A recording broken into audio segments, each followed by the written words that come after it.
היום כ"א בשבט, זאת הישיבה ה-37 של הממשלה, וזו גם הישיבה האחרונה שלי כמזכיר הממשלה. אתה אומר את זה בצער או בשמחה? כמו שאדוני נוהג להגיד, ברגשות מעורבים. אני מבקש להודות לראש הממשלה ולחברי הממשלה כולם על הזכות שניתנה לי לשרת את אזרחי מדינת ישראל כמזכיר הממשלה, ולהמשיך לשרת את אזרחי המדינה כפי שעשיתי במשך 30 שנים האחרונות בתפקיד היועץ המשפטי לממשלה הפעם, וזאת בכדי להבטיח ולחזק את שלטון החוק במדינתנו. ראש הממשלה יפתח בדברים. בבקשה, אדוני ראש הממשלה. כן, זה לא העת כרגע להיפרד משני אנשים יקרים שתרמו למדינה הרבה מאוד, ולהודות להם בשם כל אזרחי המדינה. אני מתכוון ליועץ המשפטי יהודה ויינשטיין שמסיים את תפקידו מחר, וכמובן למזכיר הממשלה שנכנס לתפקיד החשוב הזה. על כך... מסיים היום בשעה 12 בלילה. בשעה 12 בלילה. כן, טוב. אתה סופר כל רגע. אבל אני חושב שבשם כל חברי הממשלה אני יכול לומר כרגע שאנחנו מודים להם לשניכם מקרב לב, וכמובן מאחלים לכם הצלחה מרבית בהמשך. יהיה לי עוד על מה לומר בנידון, וגם נעשה אירועים מיוחדים ונפרדים לנושא. ביחס למזכיר הממשלה אני אגיד שהוא פעל בשנה האחרונה בהנחייתי ובשיתוף פעולה עם נתן שרנסקי לנסות להביא לפתרון לשאלת נשות הכותל, ולמעשה היום אנחנו מביאים בישיבה האחרונה שלך כאן את סיכום פעולתך בעניין, וזה להביא פשרה בנושא הרגיש הזה במקום שאמור לאחד את עם ישראל. אני יודע שזה נושא רגיש, ועם זאת אני חושב שזהו פתרון הולם, פתרון יצירתי. בדרך כלל הבעיות המורכבות ביותר מחייבות סוג כזה של פתרון, ואני מברך אותך על מה שהבאת כאן להכרעת הממשלה. אנחנו מביאים גם דבר נוסף. כשהייתי שר אוצר, אני הזדעזעתי מהפיגור של הממשלה בתשלומים לספקים. הממשלה שצריכה לתת את הדוגמה לכל המשק פיגרה בקצב התשלומים שלה לספקים השונים, ואם בארזים נפלה שלהבת, הרי ברור מה ההמשך. ועשינו צעדים כדי לסגור את הפער על מנת שנשלם תוך 30 יום את חובות, מה שהממשלה חייבת לשלם.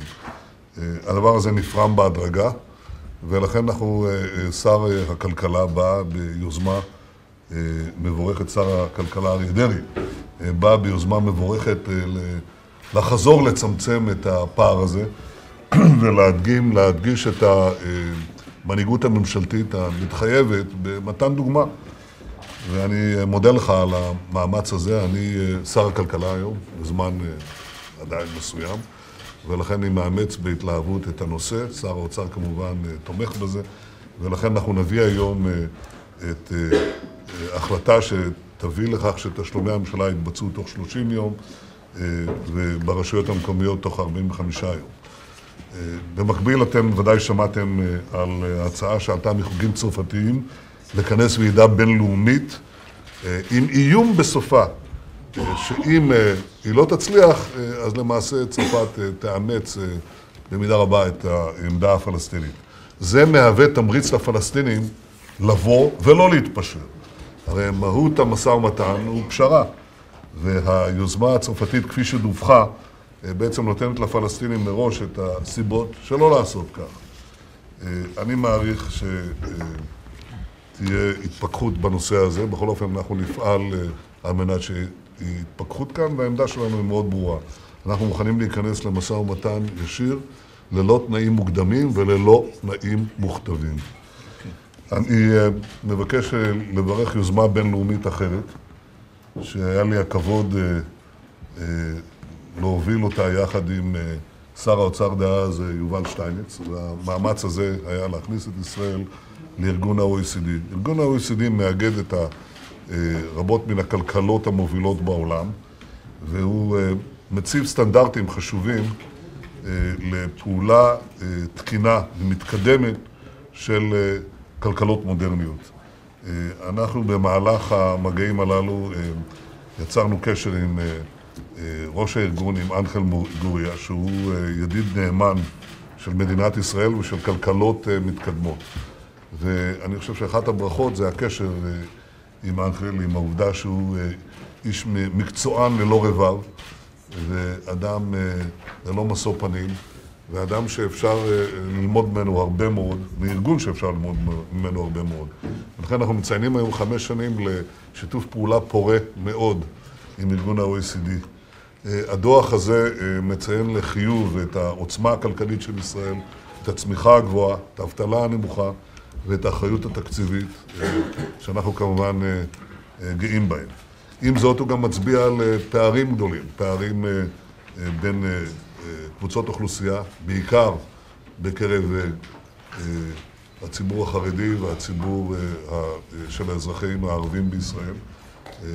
ואם ליתר דיוק אומר, גברים חרדים ונשים ערביות, להכניס אותם לשוק העבודה, הגדלת הפריון, הבעיות הקשות שיש לנו ברגולציית יתר, וכמובן גם בבירוקרטיית יתר. מדינת ישראל לצערי בולטת בבעיות הקשות שיש לנו בתחומים הללו, וחובתה של הממשלה להידרש לזה.